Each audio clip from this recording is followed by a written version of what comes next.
En el silencio de una tarde de otoño, mientras los últimos rayos del sol se filtraban a través de las ventanas del dojo, jamás imaginé que mi vida estaba a punto de dar un giro radical.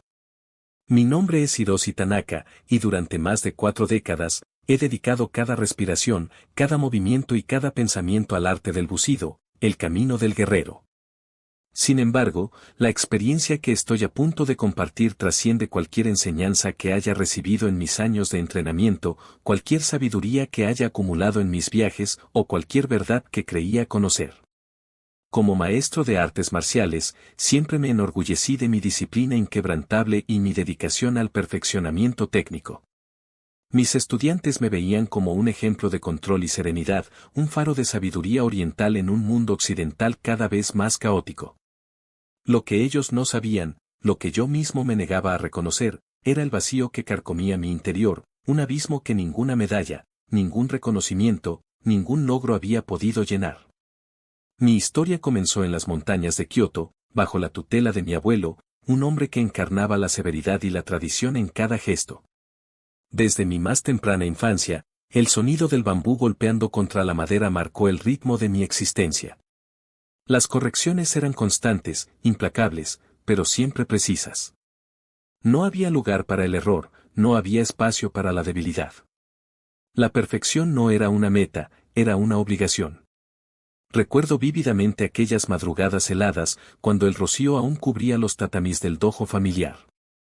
Mi abuelo me despertaba antes del amanecer, y mientras otros niños soñaban, yo ya estaba practicando katas, repitiendo movimientos hasta que se convertían en una extensión natural de mi ser. El dolor era un maestro constante, pero también lo era el silencio. En aquellos momentos de quietud absoluta, entre movimiento y movimiento, comenzó a germinar la semilla de algo que no comprendería hasta muchos años después. Mi juventud transcurrió entre el rigor del entrenamiento y la soledad de la disciplina. Mientras mis contemporáneos descubrían el mundo moderno, yo me sumergía cada vez más profundo en las tradiciones ancestrales. Cada victoria en competencias internacionales, cada nuevo dan conseguido, cada alumno que se postraba ante mí con respeto, era un escalón más en una escalera que parecía no tener fin. Y sin embargo, con cada logro, el vacío en mi interior se hacía más profundo, más insondable. La ironía de mi existencia no se me escapaba, cuanto más me esforzaba por alcanzar la perfección externa, más me alejaba de mi propia humanidad. Las enseñanzas del bucido hablan de honor, de lealtad, de coraje, pero ¿dónde quedaba el amor? ¿Dónde estaba la compasión? Estas preguntas me atormentaban en las noches solitarias, cuando las máscaras caían y solo quedaba el hombre frente al espejo. El día que todo cambió era aparentemente como cualquier otro. Me encontraba en Berlín, participando en un prestigioso evento internacional de artes marciales. La sala estaba repleta de espectadores, el aire cargado de expectación. Como siempre, mi demostración debía ser impecable. Los movimientos fluían con la precisión de décadas de práctica, cada gesto calculado al milímetro, cada respiración perfectamente controlada. Fue entonces cuando sucedió. En medio de una secuencia particularmente compleja, sentí un escalofrío que me recorrió la espina dorsal. No era el frío común del cansancio o del esfuerzo físico. Era algo más profundo, más primordial. El mundo a mi alrededor comenzó a difuminarse, los sonidos se alejaron como si estuviera sumergiéndome en aguas profundas. Mis piernas, que nunca antes me habían fallado, cedieron bajo mi peso. Lo último que recuerdo de ese momento fue el sonido sordo de mi cuerpo al golpear el tatami, y después, oscuridad. Una oscuridad diferente a cualquier cosa que hubiera experimentado antes. No era la ausencia de luz, era la presencia de algo algo que desafiaba toda comprensión humana. En ese vacío absoluto, donde el tiempo parecía no existir, comencé a percibir sensaciones que escapaban a cualquier descripción terrenal. El aire, si es que podía llamarse así, era denso, casi tangible, cargado de una energía que hacía que cada respiración fuera un esfuerzo consciente. Los sonidos llegaban distorsionados, como ecos de lamentos lejanos que parecían provenir de todas partes y de ninguna al mismo tiempo. Flotaba en ese espacio indefinido, sin arriba ni abajo, sin pasado ni futuro, cuando comenzó a materializarse ante mí una figura que jamás olvidaré. No era una aparición repentina, sino más bien como si la oscuridad misma se condensara, tomando forma gradualmente hasta revelar un rostro que la humanidad había aprendido a asociar con el mal absoluto, Adolf Hitler. Pero este no era el Hitler de los documentales históricos o las fotografías en blanco y negro. No era el dictador orgulloso y megalómano que había sumido al mundo en el caos. La figura que tenía ante mí era una sombra distorsionada de aquel hombre, una versión retorcida por el peso de sus propias acciones.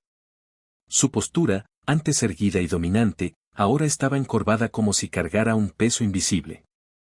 Sus ojos, que en las imágenes históricas brillaban con determinación fanática, ahora estaban hundidos, consumidos por un dolor indescriptible.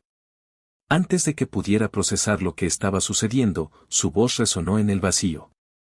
No era el tono autoritario de sus discursos, sino un susurro ronco, cargado de una angustia que trascendía las barreras del lenguaje. ¿Quieres saber cómo llegué aquí?, comenzó, y sus palabras parecían arrastrar el peso de décadas de tormento. No fue por las decisiones que tomé, no fue por las órdenes que di. Fue por el vacío que permití que creciera dentro de mí, un vacío que intenté llenar con poder, con odio, con la ilusión de grandeza. Sus palabras me golpearon con una fuerza física. Reconocí en ellas un eco de mi propia búsqueda de perfección, de mi propio vacío interior. Hitler continuó, cada palabra parecía causarle un dolor físico, el verdadero infierno no es este lugar, no son las llamas ni los tormentos.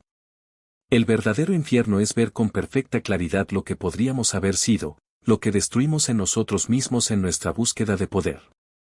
Me habló de cómo cada acto de crueldad, cada decisión tomada desde el odio, no solo había destruido millones de vidas, sino que había erosionado su propia humanidad. Cada vez que elegí el poder sobre la compasión, el odio sobre el entendimiento, construí este lugar dentro de mí. El infierno no es un destino, es una elección que hacemos con cada acción, con cada pensamiento. Mientras hablaba, el espacio a nuestro alrededor parecía pulsar con una energía sombría, como si respondiera a sus palabras. Vi imágenes fugaces de vidas destruidas, de sueños truncados, de potencial humano desperdiciado. Pero lo más perturbador no eran las imágenes de destrucción física, sino los momentos pequeños, aparentemente insignificantes, en los que una palabra amable no fue dicha, en los que la compasión fue suprimida en favor del orgullo. La verdadera tragedia, continuó Hitler, no fue solo el horror que desaté en el mundo, sino el amor que nunca permití en mi corazón. Cada acto de crueldad comenzó como un pequeño acto de negación del amor, de la humanidad que compartimos todos. Y ahora, en esta eternidad de conciencia, veo con perfecta claridad cada momento en que podría haber elegido diferente. Sus palabras resonaban con una verdad que trascendía su propia historia. Me hablaban de mi propia búsqueda de perfección, de cómo en mi dedicación al arte marcial, había olvidado muchas veces la compasión, el perdón, la conexión humana. ¿Cuántas veces había confundido la disciplina con la dureza, la excelencia con la inflexibilidad? Mientras reflexionaba sobre esto, otras figuras comenzaron a materializarse en la oscuridad.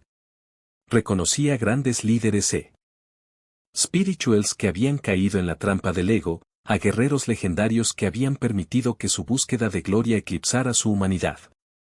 Cada uno tenía su propia historia de cómo el poder, el orgullo o la ambición los había alejado de su verdadera naturaleza. Entre estas figuras, una me impactó particularmente, mi propio abuelo. Lo vi no como el severo maestro que había conocido, sino como un hombre consumido por sus propios demonios, por su incapacidad de mostrar amor. Te enseñé la forma, me dijo con una voz cargada de arrepentimiento, pero olvidé enseñarte el corazón. Te mostré cómo ser fuerte, pero no cómo ser compasivo. Te enseñé a luchar, pero no a perdonar. Cada confesión, cada historia que escuchaba en ese lugar, era como un espejo que reflejaba aspectos de mi propia vida. Veía cómo mi búsqueda de perfección técnica había creado una barrera entre mi corazón y el mundo. Como mi orgullo en mis logros había alimentado un ego que me alejaba de la verdadera sabiduría. En ese momento de claridad absoluta, comprendí que el infierno no era un lugar de castigo externo, sino el resultado natural de nuestras propias elecciones, de nuestro alejamiento del amor y la compasión. Cada acto de dureza, cada momento de orgullo desmedido, cada negación de nuestra humanidad compartida, construye ese espacio de soledad y tormento dentro de nosotros mismos. La revelación fue interrumpida por una sensación de tirón, como si algo me jalara hacia la superficie de un océano profundo. Los sonidos comenzaron a cambiar, las figuras se desvanecieron, y gradualmente, comencé a ser consciente de sonidos más mundanos, el pitido de máquinas médicas, voces preocupadas, el movimiento de personal médico. Desperté en una cama de hospital en Berlín. Los médicos me explicaron que había sufrido un paro cardíaco durante mi demostración. Técnicamente, había estado muerto durante varios minutos antes de que lograran reanimarme. Pero lo que ellos veían como una crisis médica, yo sabía que había sido mucho más, había sido un viaje al corazón mismo de la condición humana. Los días siguientes en el hospital fueron un periodo de profunda reflexión. Cada momento de mi vida pasada se presentaba bajo una nueva luz. Veía cómo mi búsqueda de perfección técnica había sido, en muchos aspectos, una forma de evitar enfrentar mi propia humanidad, mis propias imperfecciones, mis propias necesidades de conexión y amor. Durante mi recuperación, comencé a leer textos que antes había ignorado. No solo los antiguos tratados de artes marciales, sino también escritos espirituales de diversas tradiciones. Un día, en una pequeña capilla del hospital, me encontré con un versículo que resonó profundamente en mi interior: ¿de qué le sirve al hombre ganar el mundo entero si pierde su alma? Estas palabras parecían resumir perfectamente la lección que había recibido en mi experiencia cercana a la muerte. Toda la técnica, toda la disciplina, todos los logros del mundo no significaban nada si perdíamos nuestra conexión con la humanidad, con el amor, con la compasión. Mi regreso al dojo, semanas después, marcó el inicio de una nueva etapa en mi vida y en mi enseñanza. Las clases comenzaron a cambiar. Si bien la técnica seguía siendo importante, ya no era el centro absoluto. Comencé a hablar con mis estudiantes sobre el equilibrio entre la fuerza y la compasión, entre la disciplina y el perdón, entre la excelencia técnica y la sabiduría del corazón. Introduje momentos de reflexión en las clases, espacios para que los estudiantes conectaran con sus emociones, con sus miedos, con sus esperanzas. Les enseñé que la verdadera fuerza no está en la capacidad de vencer a otros, sino en la capacidad de vencerse a uno mismo, de superar el orgullo, el miedo y el odio que nos separan de nuestra verdadera naturaleza. Los resultados fueron sorprendentes.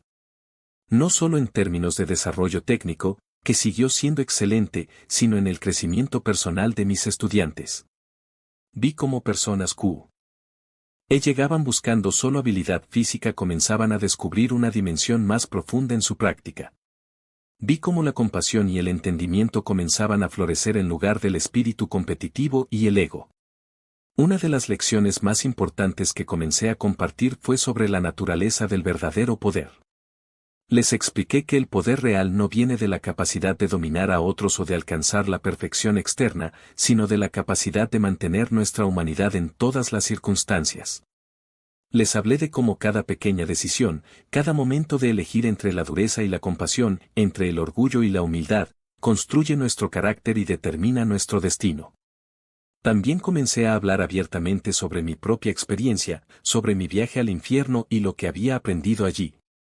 Aunque algunos escépticos podrían descartar mi experiencia como una alucinación causada por la falta de oxígeno durante mi paro cardíaco, los principios y las verdades que había descubierto resonaban profundamente en quienes estaban dispuestos a escuchar. Mi encuentro con Hitler y las otras almas atormentadas se convirtió en una poderosa metáfora para enseñar sobre las consecuencias de nuestras elecciones. Les explicaba cómo cada acto de crueldad, cada momento de orgullo desmedido, cada negación de nuestra humanidad compartida, construye una prisión interior de la que es cada vez más difícil escapar. Pero también les enseñé sobre el poder del perdón y la redención. Les expliqué que nunca es tarde para cambiar de dirección, para elegir el amor sobre el miedo, la compasión sobre el poder, la conexión sobre el aislamiento. Les mostré cómo cada pequeño acto de bondad, cada momento de verdadera conexión humana, nos acerca más a nuestra verdadera naturaleza. Con el tiempo, mi dojo se convirtió en algo más que un simple centro de entrenamiento físico. Se transformó en un santuario donde las personas podían encontrar no solo desarrollo físico, sino también crecimiento espiritual y emocional. Las paredes que antes solo habían presenciado combates y catas, ahora eran testigos de profundas transformaciones personales. Comencé a observar cambios notables en mis estudiantes más antiguos. Aquellos que habían llegado años atrás buscando solo poder físico, ahora mostraban una profundidad de carácter que me llenaba de orgullo. Vi cómo transmitían estas enseñanzas a los nuevos estudiantes, creando una cadena de sabiduría que se extendía más allá de las técnicas marciales. Un día, mientras observaba una clase avanzada, me encontré reflexionando sobre cómo mi experiencia cercana a la muerte había cambiado no solo mi perspectiva sobre las artes marciales, sino sobre la vida misma. Recordé las palabras atormentadas de Hitler, no con horror, sino con una profunda comprensión de cómo cada uno de nosotros lleva dentro la capacidad tanto para la luz como para la oscuridad. Esta realización me llevó a desarrollar un nuevo aspecto en mi enseñanza, la comprensión de nuestra propia sombra. Comencé a hablar con mis estudiantes sobre cómo cada uno de nosotros tiene aspectos oscuros que debemos reconocer y confrontar. Les expliqué que la verdadera fortaleza no está en negar estas partes de nosotros mismos, sino en reconocerlas y transformarlas. Implementé nuevos ejercicios que combinaban la práctica física con la introspección profunda. Por ejemplo, durante las sesiones de combate, pedía a mis estudiantes que identificaran no solo las debilidades técnicas de sus oponentes, sino también sus propias reacciones emocionales, la ira ante una derrota, el orgullo excesivo en la victoria, el miedo al fracaso. Esta nueva metodología no fue recibida sin escepticismo. Algunos estudiantes antiguos, acostumbrados al enfoque tradicional, encontraron difícil adaptarse a estas nuevas dimensiones de la práctica. Algunos incluso abandonaron el dojo, argumentando que nos habíamos alejado demasiado de las tradiciones marciales. Sin embargo, por cada estudiante que se iba, llegaban dos nuevos, atraídos por la promesa de un entrenamiento que nutría tanto el cuerpo como el alma. Con el paso de los meses, comencé a documentar mis experiencias y enseñanzas. Lo que comenzó como simples notas para mis clases se convirtió en un manuscrito extenso que exploraba la intersección entre las artes marciales, la espiritualidad y el desarrollo personal. Escribí sobre mi experiencia en el infierno, pero no como una historia de horror, sino como una parábola sobre la importancia de mantener nuestra humanidad en todas las circunstancias. El manuscrito abordaba temas que nunca antes había visto tratados en la literatura de artes marciales tradicional. Hablaba sobre la necesidad de equilibrar la disciplina con la compasión, la técnica con la sabiduría del corazón, la tradición con la evolución personal. Cada capítulo comenzaba con una lección técnica tradicional, pero luego profundizaba en sus implicaciones espirituales y emocionales. Un capítulo particularmente significativo trataba sobre lo que yo llamaba el guerrero compasivo. En él, explicaba cómo la verdadera fuerza no viene de la capacidad de causar daño, sino de la capacidad de proteger y nutrir. Usaba ejemplos de mi propia experiencia, incluyendo cómo mi encuentro con Hitler me había mostrado que el poder sin compasión solo conduce a la destrucción, tanto del mundo exterior como del interior. La noticia de este nuevo enfoque en la enseñanza de las artes marciales comenzó a extenderse más allá de las paredes de mi dojo. Recibí invitaciones para dar seminarios en otros países, no solo en escuelas de artes marciales, sino también en centros de desarrollo personal y espiritual. Al principio, me mostré reticente a aceptar estas invitaciones, temiendo que el mensaje se diluyera o se malinterpretara fuera del contexto del dojo. Sin embargo, pronto me di cuenta de que estas oportunidades eran una forma de llevar el mensaje de transformación a un público más amplio. Comencé a viajar, compartiendo mi historia y enseñanzas con personas de diferentes culturas y tradiciones. Me sorprendió descubrir cuán universal era el mensaje, la búsqueda del equilibrio entre fuerza y compasión, entre disciplina y amor, resonaba en personas de todos los orígenes. Durante estos viajes, me encontré con otros maestros y profesores que habían llegado a conclusiones similares a través de diferentes caminos. Algunos habían tenido sus propias experiencias cercanas a la muerte, otros habían llegado a estas verdades a través de años de práctica y reflexión. Cada encuentro enriquecía mi comprensión y añadía nuevas dimensiones a mi enseñanza. Un encuentro particularmente significativo fue con un antiguo monje budista que ahora trabajaba como consejero en un centro de rehabilitación para veteranos de guerra. Él había estado trabajando con personas que, como Hitler en mi visión, habían permitido que la violencia y el poder los alejaran de su humanidad. Su trabajo consistía en ayudarles a reconectar con su compasión innata, a encontrar el camino de regreso a su verdadera naturaleza. Este encuentro me llevó a expandir mi trabajo más allá del dojo tradicional. Comencé a ofrecer programas especiales para personas que habían experimentado trauma o violencia en sus vidas. Utilizando una combinación de prácticas físicas, meditación y trabajo emocional, ayudaba a estas personas a reconectar con su humanidad, a encontrar la fuerza no en la dureza, sino en la vulnerabilidad y la apertura del corazón. El trabajo con estos grupos fue particularmente desafiante y gratificante. Vi cómo personas que habían estado atrapadas en ciclos de violencia y trauma comenzaban a despertar a nuevas posibilidades. Vi cómo la práctica de las artes marciales, cuando se enseñaba con un enfoque en la compasión y la conciencia, podía convertirse en una herramienta poderosa para la sanación y la transformación. Una de las historias más impactantes fue la de un exmilitar que había servido en múltiples zonas de conflicto.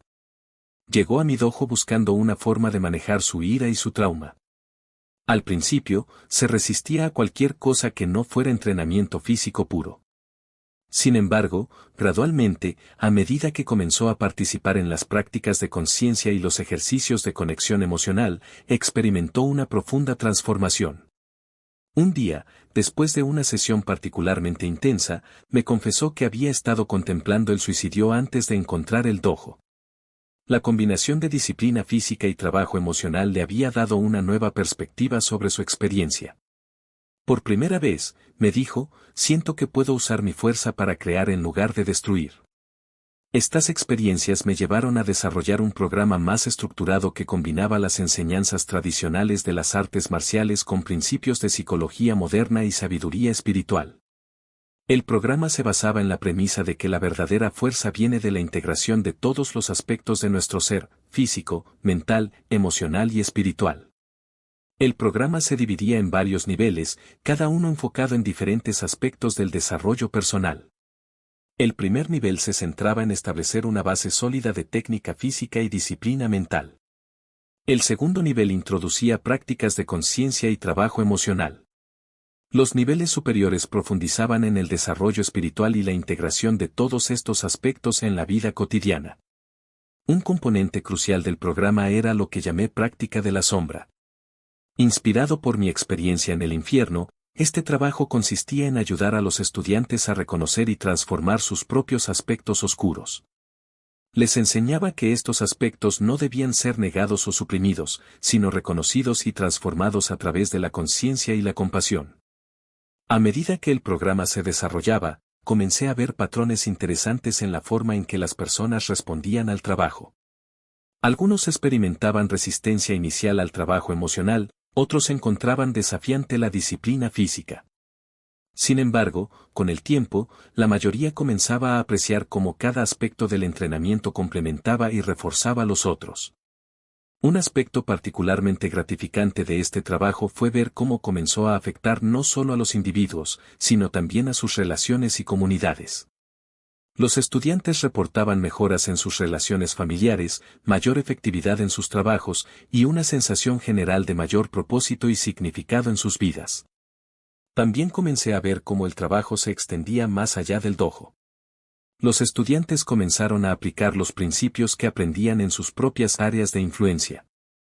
Profesores llevaban aspectos del programa a sus aulas, ejecutivos implementaban prácticas de conciencia en sus lugares de trabajo, terapeutas incorporaban elementos del trabajo físico en sus sesiones con clientes. A medida que el programa crecía y evolucionaba, comencé a formar instructores que pudieran llevar este trabajo a otras comunidades. El proceso de formación era riguroso, requiriendo no solo dominio técnico sino también un profundo compromiso con el desarrollo personal y la transformación espiritual. La formación de instructores se convirtió en uno de los aspectos más gratificantes de mi trabajo.